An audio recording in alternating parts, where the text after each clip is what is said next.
lahat, mga kapatid? Yes, Lord is faithful. Amen. The Lord is faithful po. Laging tapat po ang Panginoon. Pinapatunayan niyo po yun sa bawat isa po sa atin. Tulingan po na mabuti po ang Panginoon. Amen? Amen. Yan, patuloy natin bitahan ang ganyan ba ng pasensya po na makasama po natin sa kanyang. Hallelujah. Tayo po manalangin.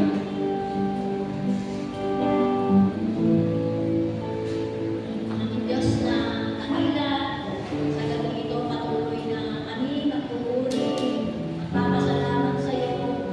Dadakilain ka lang mo, masasalamatan ka ng walang humpay, dahil sa lahat ng mga ginawa mo sa aming mga buhay, sa mga oras na nakalipas, sa patnubay at gabay sa amin, maging sa mga tulong, Panginoon, na nagmumula lamang sa iyo. Maraming salamat.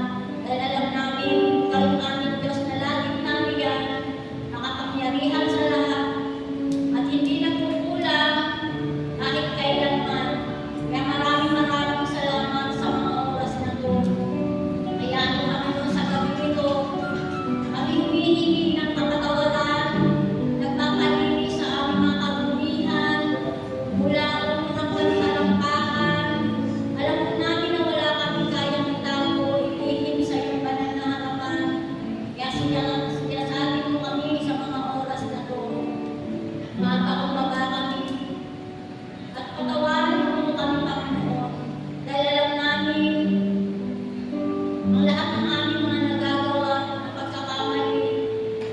Alam namin, Panginoon, na lagi kang nandyan na ang magpapatawad sa amin, sa aming mga sarili, Panginoon, sa aming buong pamilya, maging sa aming mga kapwa, Panginoon, na nandun nakakapagbigyo kami ng hindi mabuti, hindi maganda. Lord, salamat dahil palagi kang nariyan na nagpapatawad sa amin. Maraming salamat, Panginoon.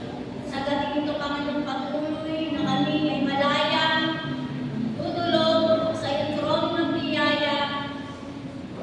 Sa mga oras na ito, Panginoon, ilalapit namin yung aming mga gagawin na awitan, Panginoon, na inihanda ni Jobel, Panginoon, maging sa buhay ni Pastor Dong. Malaya mo kayo kumilos sa iyong kalagitnaan sa mga oras na ito, Panginoon, sa apat na sulok na iglesia ito, na ikaw lamang kami yung aming mapasalamatan sa aming mga buhay. Alisin mo po anumang gawa ng kaaway, kundi ikaw yung mabigyan namin ng karangalan. Ikaw yung aming mapasaya at mapakinig, Panginoon, sa mga oras na ito. Maging sa paghahatid ng iyong banal na salita sa buhay ni Jay, Panginoon, patuloy na nagawin mo siya sa iyong banal na likuran.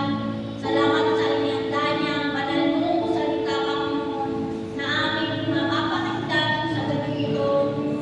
Malaya ko kayo tumilos sa aming mga buhay sa mga oras na ito. Maging kalakasan po namin ito, Panginoon. At ito, Panginoon, ay maibahagi namin sa mga mahal po namin sa buhay upang sila man din po ay makaranas, Panginoon, ng mga biyaya at pagpapala, Panginoon, na ibubuhos mo sa buhay ng bawat isang narito. Alam po namin na yung aming puso, yung aming kaisipan, yung aming pagkatao sa gabi ito, Panginoon, ay makakakain, Panginoon, ng iyong banal na salita, Panginoon. Ingatan niyo po, gabayan, Panginoon, ang gawain ito, pati sa amin pong pananalangin na sama-sama. Alam po namin kanina pa lang na ginagawa ka ng Panginoon sa aming mga buhay, pati sa mga itutulog namin, Panginoon, mamaya, sa buhay namin, Joby, Panginoon, Lord. Alam po namin, Panginoon, nandun na yung mga ipagkakaloob mo na sa amin, Panginoon. Lord, ingatan mo po, gabayan, Panginoon, ang gawain ito. At inaamin namin, Panginoon, yung matagumpayan ng gawain ito, Panginoon. At itago mo kami sa iyong banal na likuran, Panginoon. At tanging banal na presensya mo lang at banal na dugo mo lang, Panginoon, ang patuloy na amin po mararanasan, Panginoon, sa gabi ito. Purihin ka, dakilain ka, luwalhatiin ka, at sambahin ka. Sa tanging pangalan ni Kristo Jesus. Amen. Amen. Salamat po. Patuloy tayo nagbigay ng pasasalamat magpupurit pagsamba sa ating Panginoon. Sinasabi sa aklat ng awit, 107, talatang 8 hanggang 9. Kaya dapat naman sa Panginoong Diyos ay magpasalamat. Yan, amen, kahit ginagawa natin. Dahil sa pag-ibig at kanahangan niya magpiligtas. Verse 9, yaong nauuhaw ay pinahihinog upang masiyahan at ang nagugutom ay bagong binubusog sa mabubuting bagay. Amen? Tayo pinakatanggap ng pagpapalang biyaya kung nasa Panginoon, marapat na tayo magbigay din po ng pagsambang mapuri sa pangalan niya. Amen? Hallelujah! Narito ang pangalan ko, Panginoon Diyos, isasama sa iyo. Gawin magpupuri, Panginoon Diyos. Tataas ang kanyang pangalan. Napakabuti ng ating Diyos. Deklara natin! Hallelujah! Salamat sa pagkiyan ng Panginoon Diyos. Awitin natin. Napakabuti ng ating Diyos. Di siya nagbabago. Amen! Napakabuti ng ating Diyos. Di siya nagkukulang. Amen! Itaas sa kalan niya, lahat ang nilikha. Napakabuti niya ang ating Diyos. Isang panakawin sa Panginoon. Napakabuti ng ating Diyos. Di siya nagbabago. Siyang tunay, Panginoon. Napakabuti ng ating Diyos. Di siya nagkukulang. Itaas ang ngalan niya, lahat ng nilikha. Napakabuti niya ang ating Diyos. Panginoon, nandiyan ang maraming pasalamat sa ating Diyos. Nais ko'y magpuri, itaas ang ngalan din. Minsan pa, nais ko'y magpasalamat. Nais ko'y magpasalamat sa ating Diyos. Salamat, Panginoon Jesus. Nais ko'y magpuri, itaas ang ngalan ni Jesus. Napakabuti ng ating Diyos. Di siya nagbabago. Napakabuti ng ating Diyos. Di siya nagkukulang. Itaas sa ngalan niya, lahat ng nilikha. Napakabuti ka ng ating napakabuti ng ating Diyos. Di siya nagbabago. Napakabuti ng ating Diyos. Di siya nagkukulang. Itaas sa ngalan niya, lahat ng nilikha. Napakabuti nga ng ating Diyos. Napakabuti. Napakabuti nga ng ating Diyos. Napakabuti nga ng ating Diyos. Hallelujah! Tunay, Panginoon Diyos, sa aming nararanasan. Ang iyong kabutihan, Panginoon Diyos, kasama niyo sa aming Panginoon. Hallelujah! Bawat sa amin, Panginoon Diyos, tinawag mo upang maging ilaw, Panginoon, upang maging asin ng sanlibutan kita, Panginoon. Kami mga anak mo'y dapat nagdinig, Panginoon, sa sanlibutan ito. Italangin mo namin sa iyo, Panginoon Diyos, patuloy mo kami pag-ilawin, Panginoon Diyos, pag-liwanagin, Panginoon, sa mundo nagdidilig, Panginoon. Hallelujah! Purihin ka, Panginoon. Ito ang dalangin namin, Panginoon, Panginoon. Awitin po natin, kaluwalhatian mo,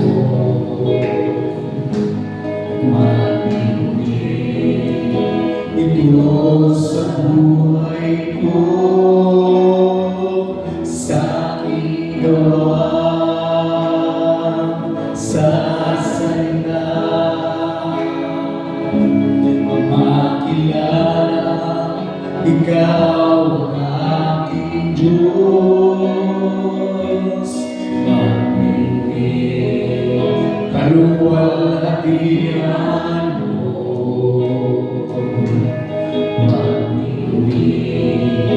ito sa buhay ko. Kailanman, kahit saan, dahil ikaw papuri. Muna yung Panginoon Diyos, magbigay ang kawalan mo. Kaluwalhatian, magbigay ito sa buhay ko. Magbigay ito sa buhay. Kailanman, kahit saan, kailanman, kahit saan, dahil ikaw ang pupurihan ko. Sama-sama kayo lumapit sa Panginoon. Ako'y lumalapit sa iyo. Kami nagpupuri.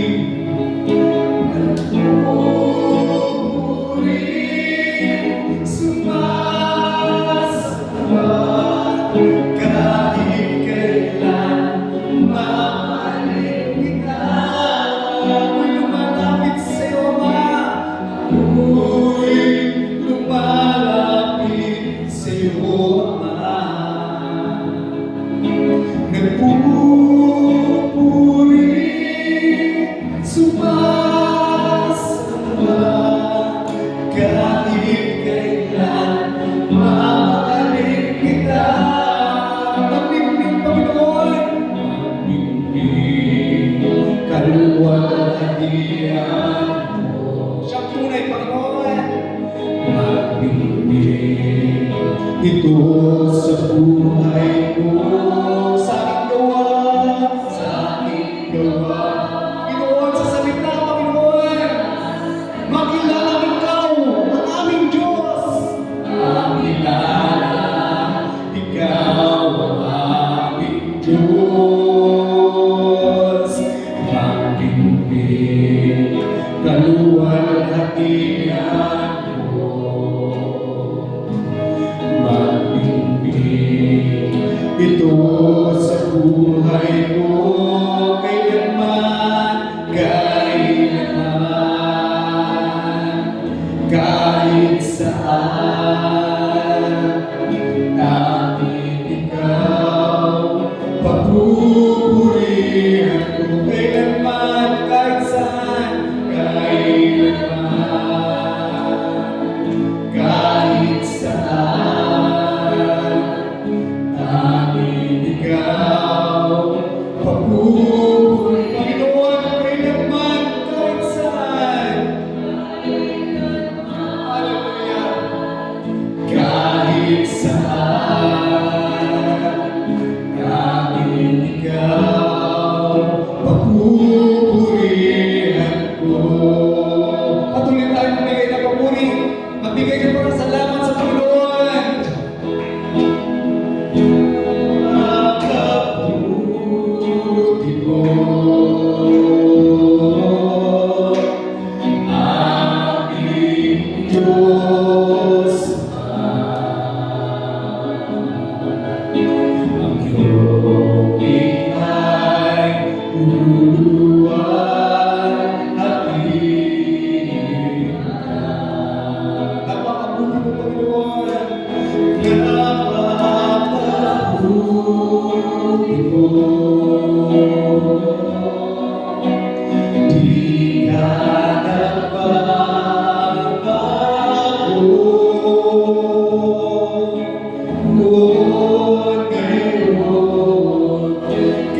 noon, ngayon, kailan pa man, sa buhay ko'y napagod ngayon, noon, ngayon, kailan pa man, sa buhay ko'y tapat. Sulit pagkakataon po, ulitin natin noon, ngayon, noon, ngayon, kailan pa man, sa buhay ko'y tapat. Sa aming buhay,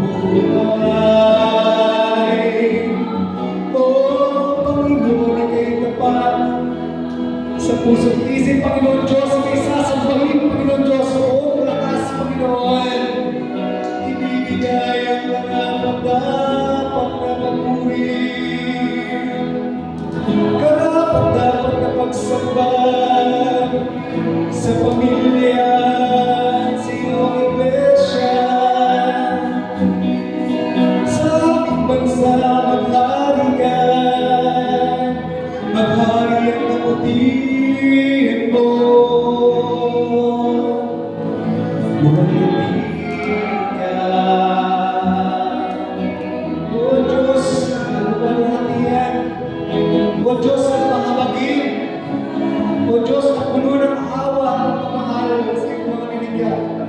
Maraming salamat sa iyo, Ama.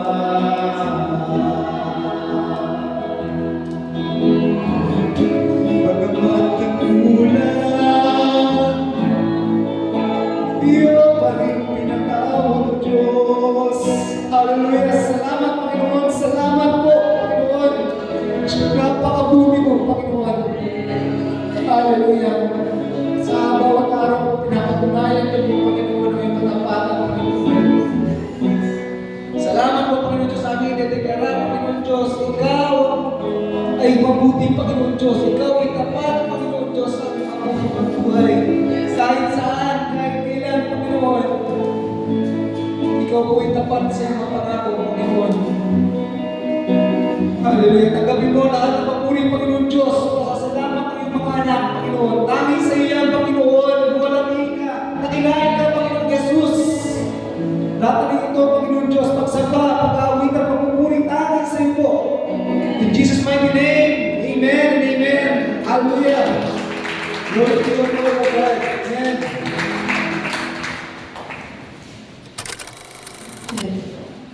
Amen. Ayan, ang Diyos po ang mapagpala sa atin po mga inawit. Ayan, salamat sa Panginoon. Kasi nakaalay yung songs, yan yung setlist natin sa gabi po na to sa akin pong ibabahagi. Doon pala kumilos na yung Holy Spirit yan sa atin po sa gabi po na to. Sige po, muli po tayo manalangin. Naniniwala kami, O Diyos, na ang iyong banal na Espiritu ay sumasa amin, Panginoon, ang bawat isa ay patuloy na sinasamahan mo, Panginoon, na naniniwala kami, Lord God, na kami tinawag mo upang maging asin at ilaw ng sanlibutan ito. Naranasan namin, Panginoon, ang kapangyarihan ng mga salita mo at sama-sama po kaming matuto. Amin pong kiniklaim, Lord God, ang pagpapala through your word, Lord. Salamat po sa iyo po ang lahat ng papuri, pagdakil at pagsamba. In Jesus' name, amen. Amen. So, yung atin pong title ng atin pong dito, sa exhortation po ngayon ay pinamagatan siya, Love as the mark of true discipleship, or sa Tagalog, ang pag-ibig po ang marka ng isang totoong pagdidisipulo. Okay, so ang hako po siya sa John chapter 13, verses 34 to 35. Charles, ayan. So basahin ko lang po, sabi po dyan, ayan.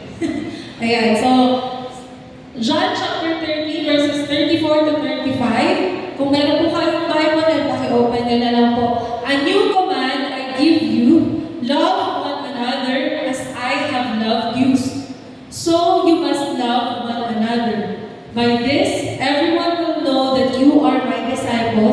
if you love one another. So, short background story lang po dyan, sa verse na yan, ano yung scenario, ano ba yung sino yung nagsasalita dyan. So, syempre, ang nagsasalita po dyan ay si Jesus. Jesus is the one speaking here, dyan po sa verses na yan. Siya yung great teacher at Panginoon, di ba? And at sa moment na yan, ayan, isipin po natin, kasama na yung 12 disciples niya po during the Last Supper. So, ang Last Supper po ay, ang place po niyan ay yung sa tinatawag na upper room. So, doon po naganap ang huling gabi bago siya ipako sa krus. And ayan, ka muna. Nawimindot ko ba?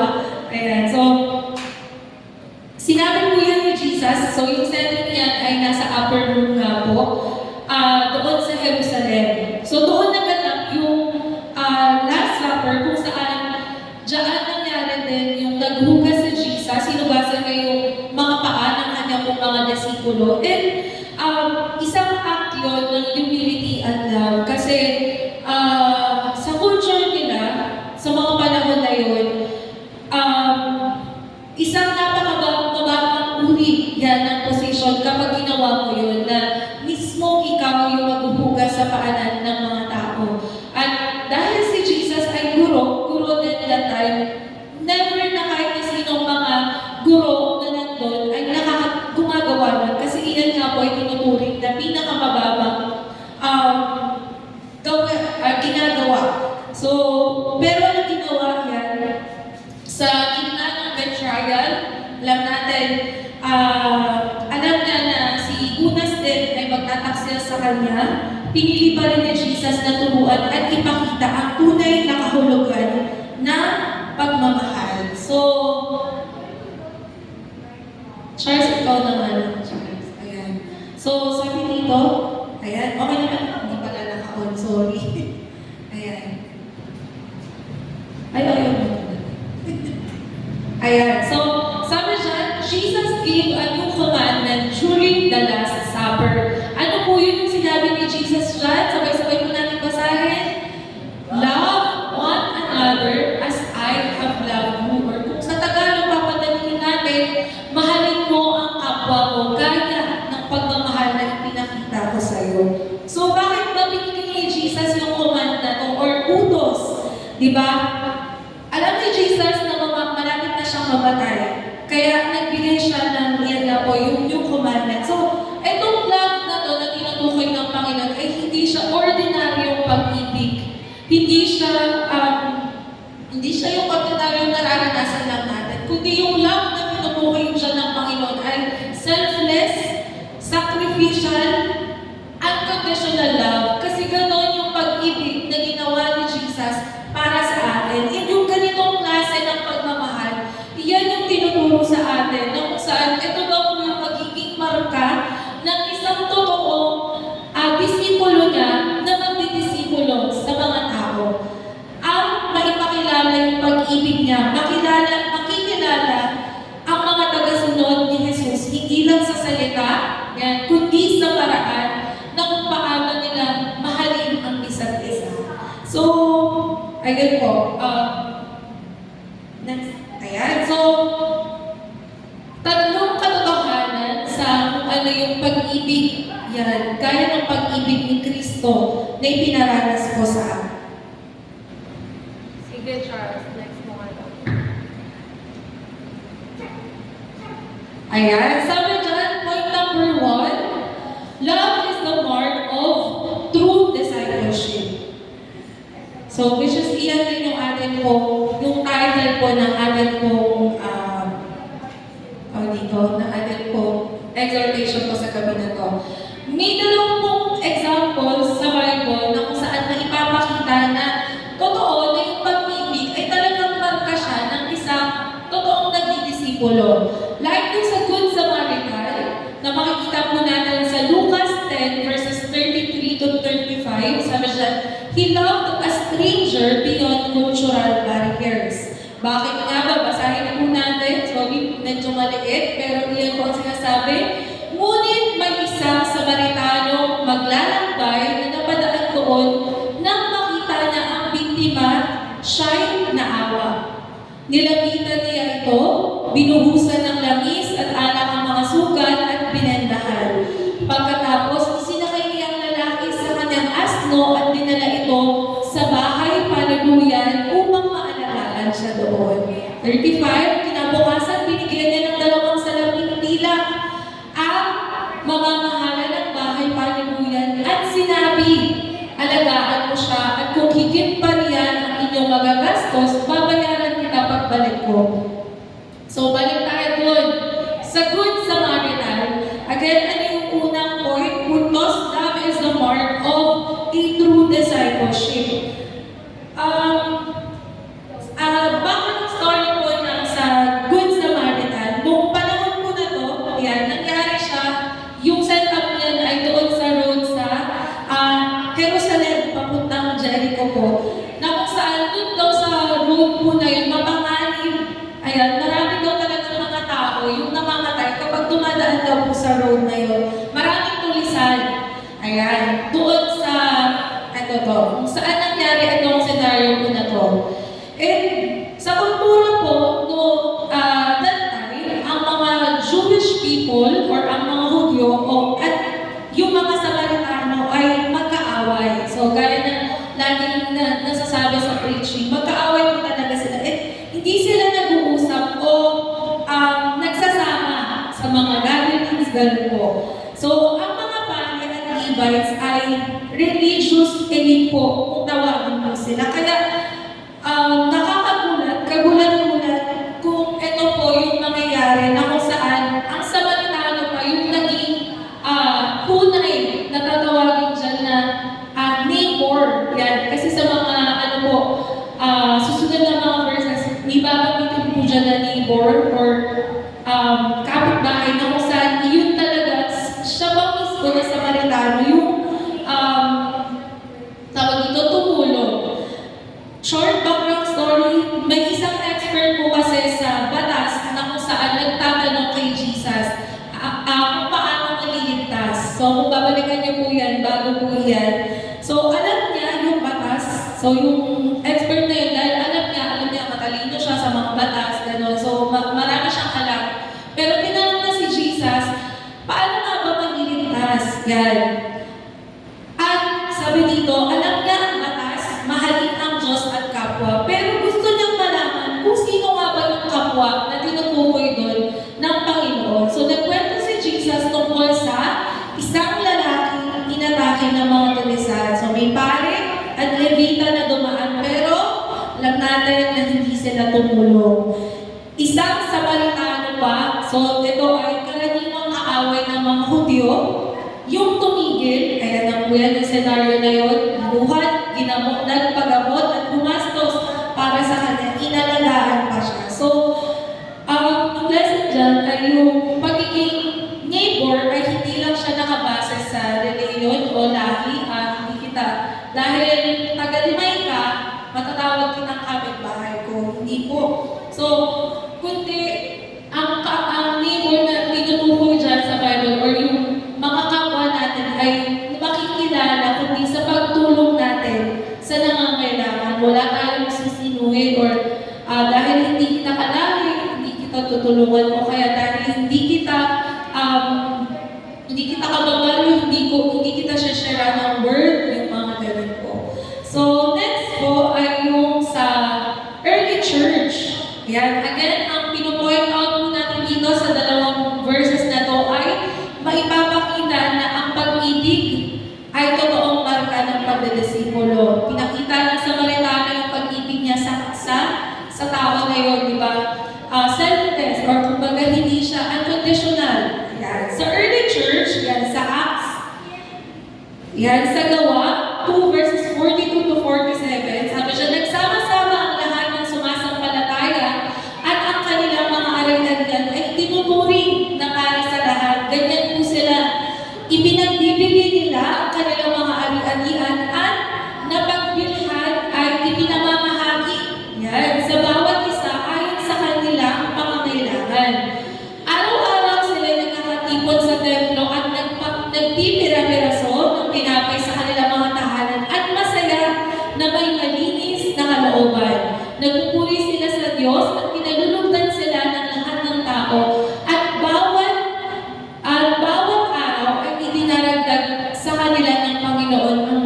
ililigtas. Kaya grabe yung nangyari dyan sa early church. Sabi dyan, believers shared and cared for one another, leading many to faith. So out of their love sa isa't isa po, yan, dahil sa pagpaparanas nila ng unconditional love na tutulungan pa rin kita kahit hindi ka naman tumutulong sa akin.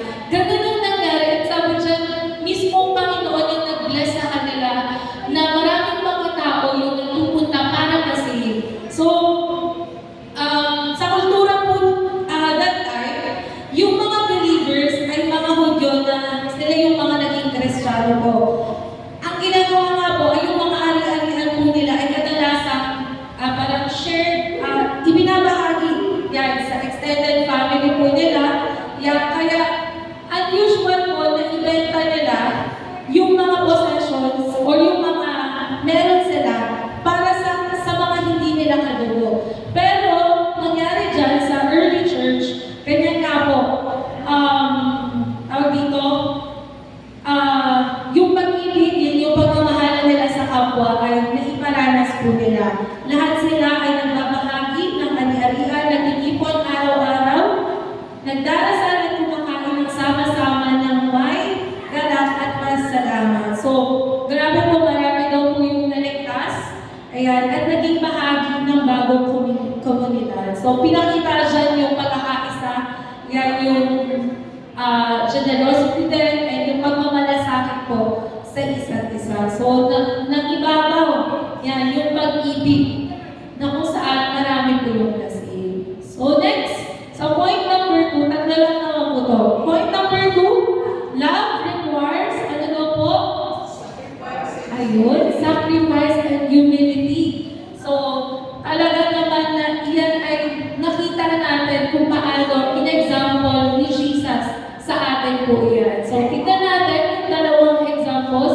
Jesus washing his disciples' feet. So, sabi dito, the King of Kings humbled himself to serve. So, dito po sa verses 12 to 15 na lamang. So, sige nga po, pakibasa niyo po yung verse 12.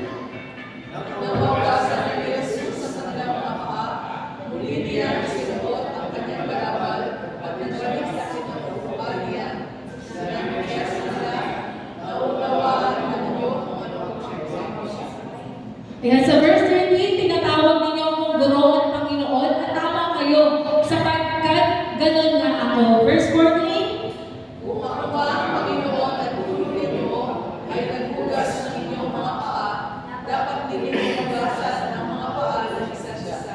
verse 15, binigyan ko kayo ng halimbawa upang inyong tularan. So, eto pong scenario na to, yan, yung sa Jesus washes the disciples' feet, ay, ito pa din yung scenario nung sa Last Supper, sa upper room po sa Jerusalem. So, sa Jewish at sa Greco-Roman world, yun nga po, ang paghuhugas ng paa ay gawain ng pinakamababang alipin. So, ang rabbi o ang guro ay hindi kailanman gagawa nito para sa mga disipulo niya. Kaya yung ginawa ni Jesus na yan ay nagkaroon ng parang countercultural, na parang hindi ito yung nakagisna namin eh. Pero ginawa ni Jesus, again, pinakita niya yung humility. Ayan. Bilang guro at Panginoon. So, yung story po na yan ay bago magsimula po yung Last Supper, hinugasan po na ni Jesus yung mga disciples na po. And at that time, yan, kaya nangyari yung diskusyon na yan ay kasi si Peter, nahihiya siya, di ba? Ayaw niya, hesitant siya nung una. Pero sinabi ni Jesus na kailangan niya itong gawin.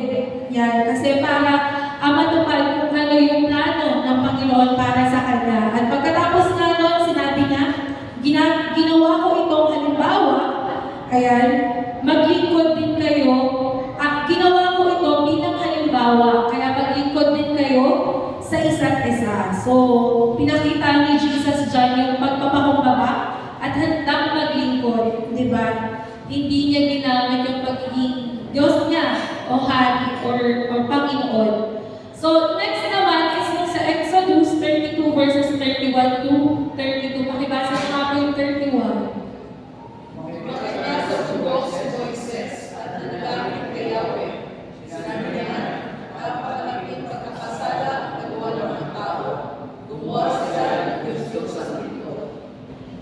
Ayan, verse 32, ipinapakiusap ko pong patawarin na ninyo sila. Kung hindi niyo sila mapapatawad, burahin na ninyo sa inyong aklat ang aking pangalan. Ito naman po ay nangyari po sa Mount Sinai. So, sa wilderness, pagkatapos umalis sa Egypt ng mga Israel. So, ang Israel po ay nation, tinawag siya na nation ng Panginoon. Dating mga naging alipin sa Ehipto, kaya, ayun, kaya madali silang bumabalik sa pagan ways kasi nga, nahaluan na sila, kumbaga, ang tagal nila dun sa Egypt eh. So, maraming mga pagan ways or yung mga ginagawa ng mga pagano, yung nakuha na din nila. So, ang ginawa nila ay, sabi doon, madali silang bumabalik sa kung anong ginagawa ng mga pagano. Isa na nga po dito ay gumawa sila ng yung bulto, rebulto, yan, golden calf. Yan, so, karaniwang Diyos siya sa Egypt. So, ang nangyari, yan, si Moises, yung naging mediator, yan, sa pagitan ng Diyos at ng Israel. So, iyan yung sinabi na dyan, na kung hindi ninyo sila mapapatawad, burahin na rin ninyo sa inyong aklat ang aking pangalan. Grabe po, no? Yung ginawa ni Moises dyan. Pinakita niya talaga yung malalim na pagmamahal niya at sakripisyo yan para sa kanyang bayan. What if kung sinabi ng Panginoon, sige, buburahin ko na yung pangalan mo. Ayan. Pero hindi. Diba? Ano nangyari? Iyan yung time na kung saan related siya dun sa tinuro ko sa intercessor na may mga pagkakataon na kung saan hindi sa binabago natin kung ano yung plano ng Panginoon, kundi dahil sa marunong kang nananalangin sa Panginoon, inaalaw niyang mangyari na ma-turn yung situation. Yan. Kasi may isang taong higit na nanalangin. So, iyan that time si Moises, yung naging mediator dyan sa mga tao. Kaya, grabe yung ka-powerful talaga ng panalangin po. So, again, naipakita po dyan yung sinasabi na sacrifice and humility. Talagang pagpapakumbaba. And last po ay love. Ano po yan? Is the greatest testimony. Ayan. Sa atin po. Ito po yung kay Stephen. Kay Esteban. Stephen's forgiveness. Makikita po natin yan sa Gawa 7 verses 59 to 60. Grabe po yan kasi while being slow, habang binabato siya, nanalangin siya na italangin niya pa yung mga bumabato sa kanya. So, basahin po natin. Sabi dyan sa verse 59, sige po, pakibasa niyo po. Habang pinapatulala si Esteban, nanalangin siya ng ganito, Panginoong Jesus, tanggapin mo po ang aking espiritu. Verse 60, lumuhod si Esteban at sumigaw ng malakas, Panginoon, huwag mo po silang pananagutin sa kasalanan ito. At pagkasabi nito, siya'y namatay na. Okay, so, grabe yung ginawa ni Stephen, saan, na, tawag dito, yung testimony niya, dahil sa pagpagitan ng pag-ibig, sabi na, Stephen's forgiveness, si Stephen po, ang kauna-unahang Kristiyanong pinatay dahil sa pananampalataya. So, si Stephen, yung unang Kristiyanong naging martir. Yan. Isa siyang deacon na puno ng pananampalataya at puspos talaga siya po ng banal na espiritu.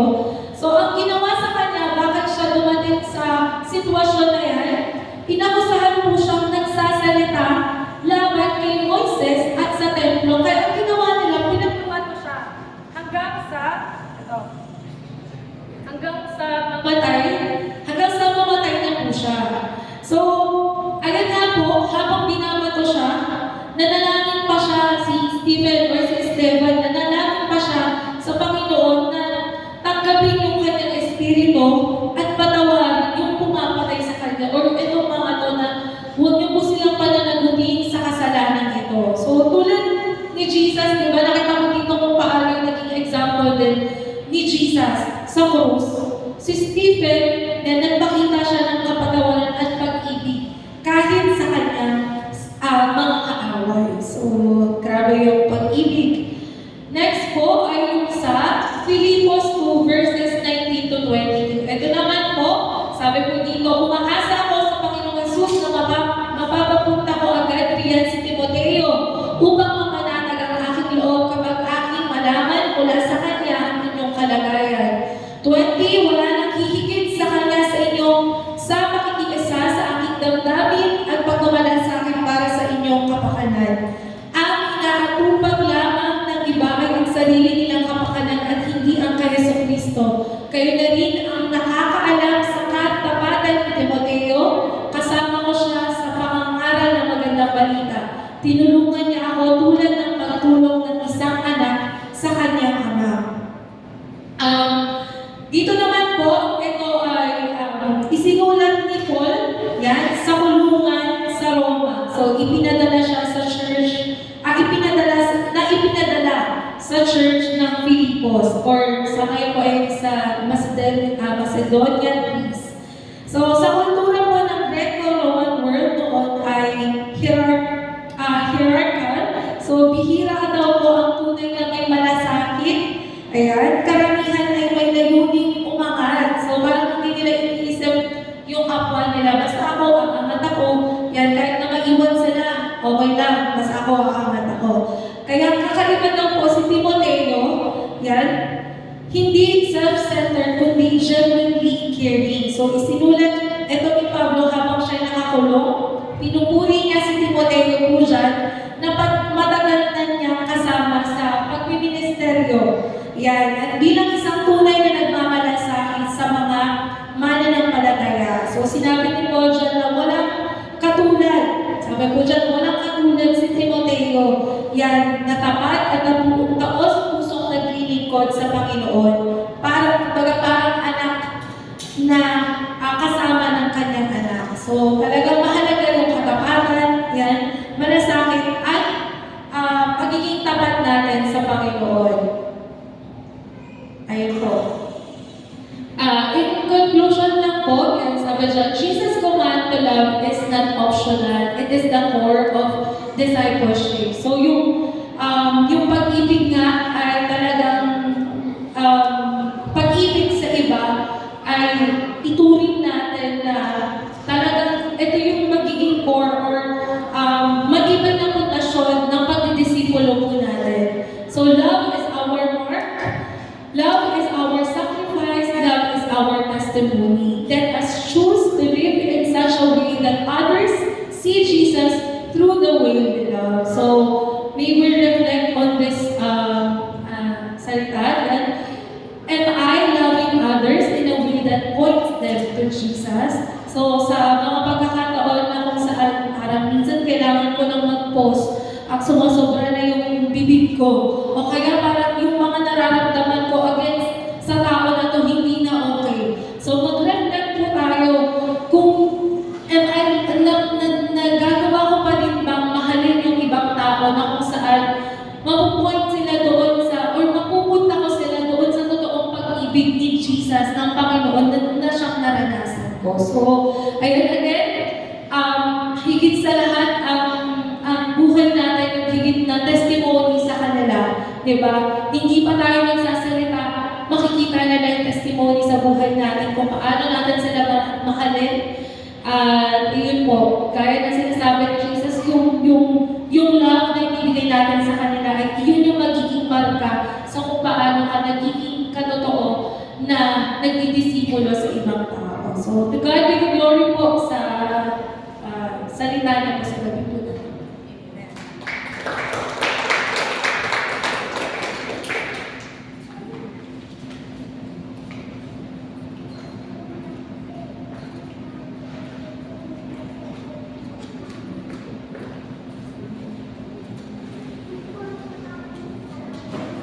Yan. Dadako naman po tayo sa ating pananalanan. Sabi po sa 1 Thessalonica 5:17, huwag kayong tumigil sa pananalangin. Kaya naman sa gabi po ito, tayo po ay patuloy na manalangin. Yan, idulog natin sa Panginoon yung ating mga personal na kahilingan, maging yung mga prayer items po natin. Tapos, maglupo po tayo ng tigal.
patuloy na po na ipapakita sa para sa bawat araw ng kanilang mga buhay. Lord, dahil po sila ng pinakalasan, pagkalingan, pagpapala, Panginoon, sa kanilang mga Pilipinas. Lord, salamat po sa iyo namin sa lahat at alam namin po kung sila sa buhay ng mga Pilipinas. Salamat po sa inyong mga pinuhan. Salamat po sa mga Amen.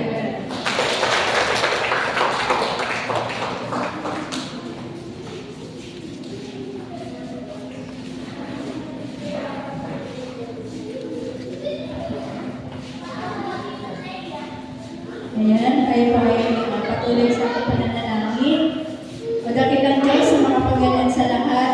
Tunay na Panginoon, na pinapasalamatan ka po namin sa gabi ito, na po namin na lahat ng tinulog po namin sa iyo, ito po ay tinulog mo na, Panginoon. Salamat dahil naman po yung mga kahilingan po namin sa gabi ito, karoon kami ng mga kabigatan sa aming mga buhay. Uuwi kami, Panginoon, nabangon po namin ang kagaanan ng aming nararanasan sa gabi ito. Dahil alam po namin, ano man po yung mga tinulog namin sa iyo, ay may katugunan po ito lahat. Lord, salamat Panginoon, at maging sa mga biyaya at pagpapala na patuloy niyo pong pinagkakaloob sa buhay ng bawat isa sa amin.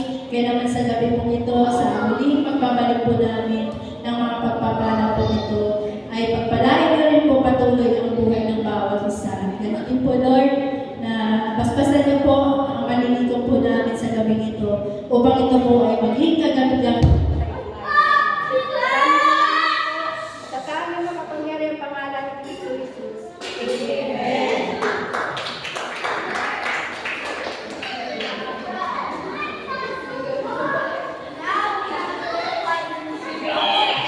Ayan.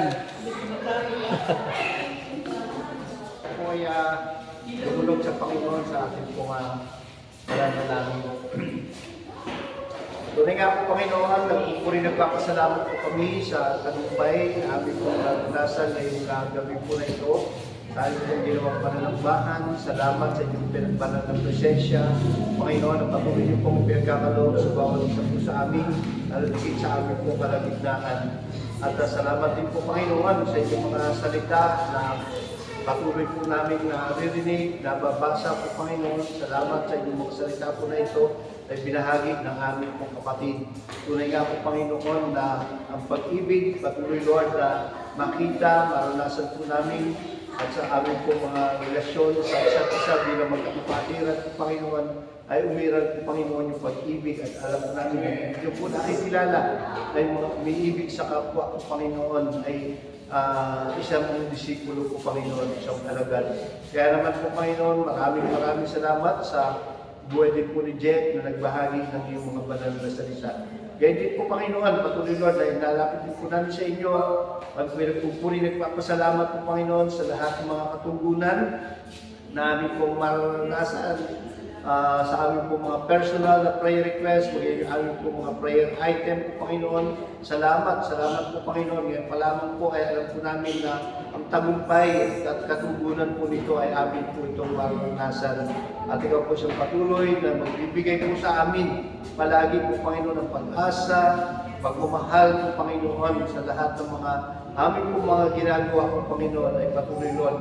Alam po namin, hindi po ito nawawala ng kabuluhan. Salamat po, Panginoon, bagay sa amin po pag-uwi, at sa matalang pag-iwalay. Patuloy, Lord, na wakulin namin ang iyong pag-iingat po, Panginoon, kung gaano na kami iningatan po, Panginoon, sa pagdahon po namin dito kanina. Ihatid nyo rin po kami na ligtas po, Panginoon, sa aming po mga tahanan. Datnan din po namin yung aming po mga mahal sa buhay. Lalaroon din po yung galak sa kanila po mga puso. At yung takatagumpayan po, Panginoon, ng gabi po na ito, amin po itong maranasan. At bigyan niyo po kami ng mahimbing na pagtulog, Panginoon, at gisingin niyo po kami bukas ng umaga na may panibagong buhay, panibagong kalakasan po, Panginoon, ng aming po mga physical na pangangatawan. Magamit lamang din po namin ito po, Panginoon, sa aming po mga pagtatrabaho, lalatigid po, Panginoon, sa lahat ng aming po mga ginagawang paglilingkod sa inyo po, Panginoon. Ikaw po ang siya patuloy na mabibigyan po namin ng kapurihan kapangyarihan sa lahat ng aming pong mga ginagawa. Salamat po, maging aming pagsasalusaluhan. Patuloy, Lord, ang mga pagkain po na ito, pang-alisin niyo po ito, magsilbing kalakasan po ito ng aming pong mga physical na pangangatawan. Salamat po, salamat. Nawa ay taglayin ng bawat isa, yung mga biyaya at pagpapala na nanggagaling sa ating Diyos Ama, ang pag-ibig na nanggagaling sa ating Diyos Anak at ang pagsama ng Santong Espiritu, ay patuloy po natin itong maranasan ngayon at magpakailanman. Amen. God bless po sa lahat.